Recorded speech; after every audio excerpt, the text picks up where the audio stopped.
안녕하십니까. 조갑제TV 시청자 여러분, 저는 조갑제닷컴의 조세별입니다. 오늘은 2019년 11월 7일 오후 5시를 가리키고 있습니다. 네, 11월 5일자 조선일보 사설 제목이 저렇습니다. 이순신 찾고 죽창가 부르던 사람들 다 어디 갔나? 라는 제목의 사설입니다. 굉장히 공감이 되는 내용이었습니다. 요즘 문재인 정부가 일본을 향해서 내미는 어떤 화해의 손길은 어떤 면에서는 굉장히 참 구차해 보이기까지 합니다. 왜냐하면 그들이 얼마 전까지만 해도 일본과의 관계 개선을 얘기하던 사람들을 전부 토착 외군이 친일파로 몰던 사람들이었죠. 뿐만 아니라 몇 달 전까지만 해도 대통령부터 참모들 여당 인사에 이르기까지 뭔가 이순신 장군의 12척 배, 의병을 일으켜야 된다, 도쿄올림픽을 보이콧해야 된다, 뿐만 아니라 죽창을 들어야 된다라고 죽창가를 외쳤던 사람들입니다. 그래서 그랬던 그들이 지금 보여주고 있는 이 모습은 너무나 온도차가 크다라는 것이죠. 최근에 외교부 차관보는 미 국무부 차관보를 만나서 한일 관계 개선을 위해서 미국이 가능한 역할을 해달라고 요청을 했다고 합니다. 그 전에 청와대 안보실 차장은 미국에 중재 요청하면 우리가 글로벌 호구가 된다라고 했었는데, 이런 입장 변화도 너무나 큰 뭔가 갭이 있다라는 거죠. 최근 문재인 대통령은 태국에서 열린 아세안 정상회의 행사장에서 일본 총리와 약 11분간 약식 환담을 가졌다라고 청와대가 발표를 해줬습니다. 그러면서 양국 현안은 대화로 해결해야 된다는 원칙을 재확인했다라고 덧붙였습니다. 그리고 문 대통령이 고위급 협의를 갖는 방안도 검토해 보자고 이렇게 제안했다고 브리핑을 했습니다. 자, 그런데 우리의 이런 적극적인 모습과 달리 이번의 만남에 대해서 보도하는 일본 분위기는 굉장히 달랐습니다. 아베 총리가 강제징용 문제에 대해서 과거 기존의 입장을 되풀이했다라는 정도만 발표를 하고 굉장히 좀 냉담한 분위기였죠. 오히려 인도 총리와의 만남을 더 크게 비중 있게 다루었습니다. 자, 그래서 우리만 뭔가 헛물을 켜고 있는 게 아니냐라는 생각이 들 정도였는데요. 자, 그렇다면 이렇게 일본에 대한 문재인 정부의 모습이 왜 이렇게 구차할 정도의 모습까지 되었느냐는 것이죠. 네, 그것은 조국 사태가 한창 진행될 때 뭔가 국민의 분노를 돌리기 위해서 덜컥 한일 군사정보보호협정, 즉 지소미아를 덜컥 파기했었습니다. 당시 한편으로는 뭔가 미국을 지렛대 삼아서 일본으로부터 뭔가 양보를 얻어낼 수 있지 않을까라는 이러한 생각도 있었다고 보여집니다. 자, 그러나 안보 문제를 정치에 끌어들인 것에 대해서 미국이 굉장히 반발을 했죠. 자, 그래서 청와대 그 이후에 지금 진퇴양난에 몰린 이런 상태입니다. 이제 곧 지소미아 연장 여부를 결정해야 되는 이 시점이 다가오고 있는데, 지금 청와대로서는 뭔가 지소미아를 연장하기 위한 뭔가 작은 명분 하나라도 얻어야 될 입장에 처해 있죠. 그러려면은 한일 사이에 뭔가 회담, 고위급 회담이 필요할 텐데, 일본은 여전히 원칙적이고 굉장히 냉담합니다. 네, 국제 무대는 굉장히 냉담하죠. 한 번 약속한 것, 아니면 한 번 약속을 파기한 것은 사실 참 되돌리기가 어렵습니다. 그렇기 때문에 이 문재인 정부가 이런 냉혹한 외교의 장을 마치 국내 정치처럼 보고 있는지는 모르겠으나 외교의 장은 그보다 훨씬 더 냉혹하다라는 거죠. 자, 이 시점에서 일본이 대체 우리나라를, 일본이 혹은 이 문재인이라는 이 인물을, 이 문재인 정부를 어떻게 보고 있느냐를 우리가 좀 알 필요가 있는데요. 자, 그것을 가장 잘 알 수 있는 이런 인터뷰 기사가 얼마 전에 실렸었습니다. 제가 굉장히 주목해서 봤었는데, 조선일보 칼럼 중에 최보식이 만난 사람이라는 코너가 있습니다. 지난 10월 21일 날 이 최보식 기자는 일본 류코쿠 대학 사회학부 교수인 리소데스 씨, 한글 이름은 이상철 씨입니다. 사실 일본으로 귀화한 조선족입니다. 중국에서 30년 살았고 일본에서 30년 살았습니다. 선친은 경상도 사람이라고 합니다. 그래서 이 이상철 씨는 자신의 정체성에 대해서 항상 고민해 왔는데, 네, 답을 찾은 것이 한국, 일본, 중국이라는 이 정체성이 자신의 안에 각각 100%씩 혼재되어 있다라고 정의를 내렸습니다. 자, 이 이상철 씨가 왜 중요하느냐? 일본 매스컴에서 굉장히 한반도 전문가로 늘상 뭔가 대담 프로그램에 초대되어서 네, 한반도에 대한 의견을 개진하는 이런 인물이라는 거죠. 그래서 이 일본인들이 이 한국을 바라보는 시각에도 굉장히 많은 영향을 끼치는 이런 인물입니다. 네, 최근에 그는 김정은이 만든 한국 대통령이라는 책을 한국어판으로 출간을 했습니다. 그래서 한국 방문한 사이에 이 최보식 기자가 인터뷰를 했는데 그 내용을 잠깐 살펴보도록 하겠습니다. 최보식 씨가 당신이 보는 문재인 대통령은 어떤 인물인가? 라고 물었습니다. 이렇게 답을 합니다. 그의 좌파 이념을 떠나 그는 약속을 안 지키는 사람, 거짓말을 잘하는 사람으로 본다 라고 이렇게 답을 합니다. 무슨 근거로 그렇게 봅니까? 라고 질문했더니 가령 작년 유엔 총회에서 문 대통령은 종전선언을 일단 해주고 북한이 잘못하면 파기하면 된다라는 식의 발언을 했다. 이는 대통령의 품위, 한국의 국격을 떨어뜨리는 결과를 초래한다. 그러면서 약속은 한 번 하면 어떤 상황에서도 지켜야 한다. 북한과 종전선언을 하게 되면 설령 북한이 지키지 않아도 한국은 지켜야 한다. 이게 정상 국가의 수준이다. 그런데 문 대통령은 일단 해주고 아니면 파기하면 된다는 식으로 말했다. 국가 간의 합의에 대한 개념이 없다라고 이렇게 지적을 합니다. 자, 그러면서 문재인 대통령의 일본에 대한 발언을 문제 삼습니다. 최근 국무회의에서 문재인 대통령은 일본이 한번 반성을 말했으니 끝났다거나 한번 합의했으니 과거는 모두 지나갔다는 식으로 끝낼 수 있는 일이 아니다라고 말했다.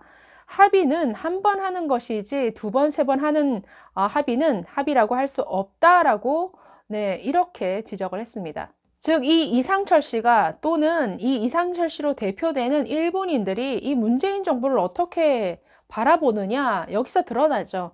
거짓말을 잘 하는 사람이고 한 번 약속한 것도 너무나 쉽게 뒤집어 버린다라는 것이죠. 그리고 국가 간의 합의를 너무나 쉽게 번복하는, 그래서 결론적으로 참 신뢰할 수 없는 사람이다. 신뢰할 수 없는 정부가 저 문재인 정부다 라는 인식이 이 일본인들에게 자리 잡고 있다라는 것을 알 수가 있습니다. 최보식 기자가 또 이렇게 질문합니다. 과거사 문제에는 국민 감정도 무시할 수 없다. 두부 자르듯이 단칼의 해결은 어렵다라고 지적했더니 이렇게 답을 합니다. 한국의 역대 정권마다 사과해도 또 사과하라고 한다. 이런 반복된 요구에 일본인 상당수가 지쳐가고 있다. 박근혜 정부에서는 우여곡절 끝에 위안부 문제를 최종 합의했다. 2015년 12월이죠.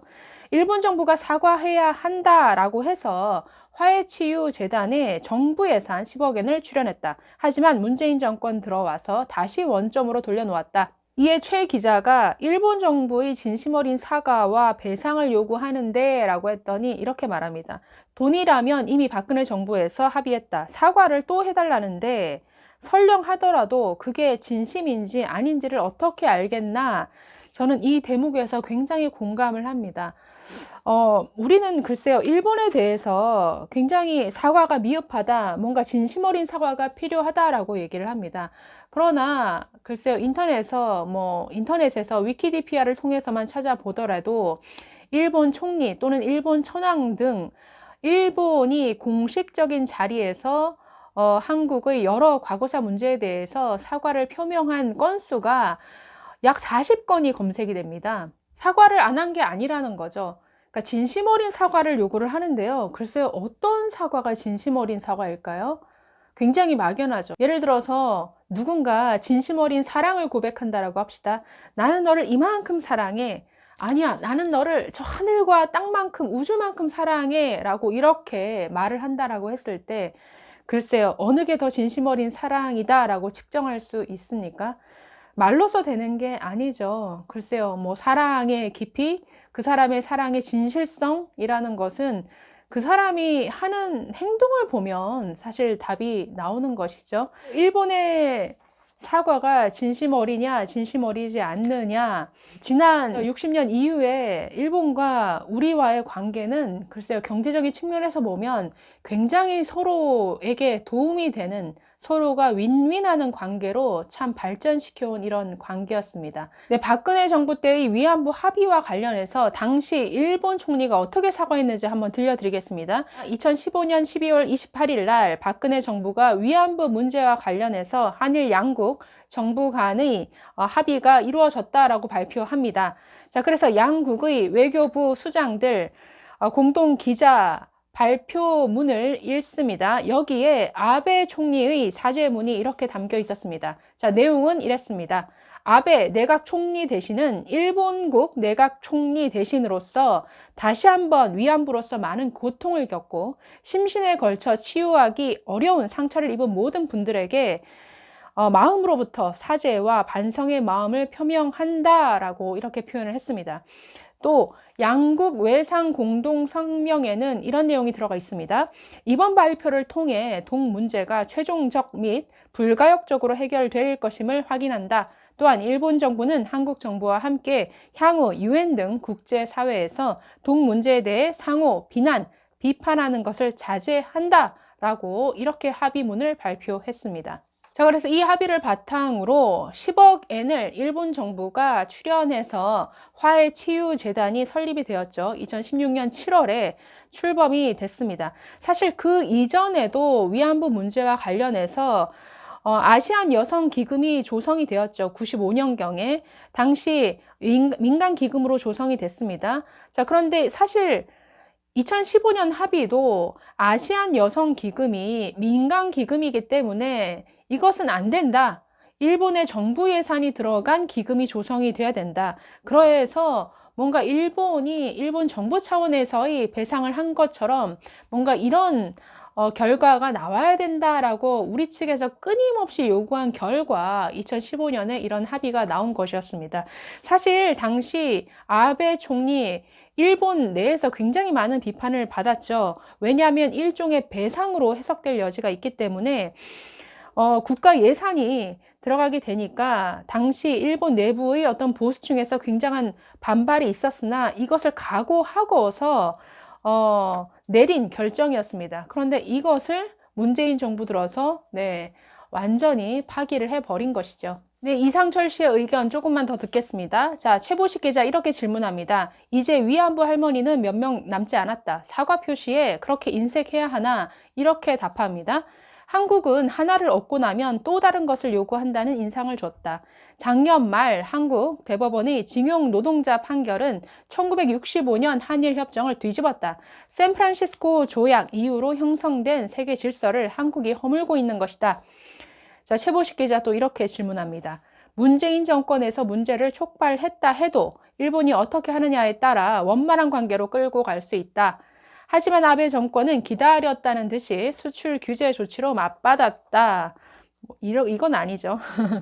자, 이렇게 답을 합니다. 징용공 배상 판결 뒤 아베 내각은 여러 차례 한국 정부에 협의를 제의했으나 무시당했다.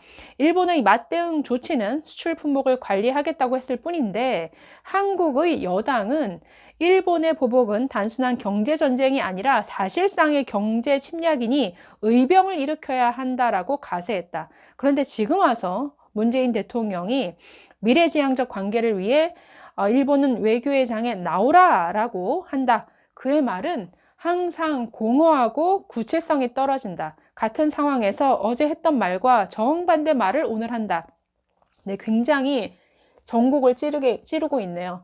네, 문재인 대통령에 대해서 이렇게 지적합니다. 그의 말은 항상 공허하고 구체성이 떨어진다. 같은 상황에서 어제 했던 말과 정반대의 말을 오늘 한다라고 이렇게 얘기를 하죠. 늘 우리가 문재인 대통령의 느껴왔던 그 부분을 지금 정확히 얘기하고 있습니다. 네, 이분의 지적대로 문재인 정부는 전혀 지금 다른 얼굴을 일본에 내보이고 있습니다. 몇 달 전에 이순신을 찾고 죽창가를 부르던 사람들이 이제 와서 대화하자, 화해하자라고 아주 구차한 손길을 사실 내밀고 있습니다. 그러나 이분의 말대로 정말 외교의 장은 냉혹합니다. 이렇게 쉽게 국가 간의 합의를 엎어버리는 이 문재인 정부와 어떤 나라가 신뢰를 가지고 합의, 약속을 할 수 있을까요? 네, 앞으로 더 지켜봐야 할 것 같습니다. 네, 감사합니다.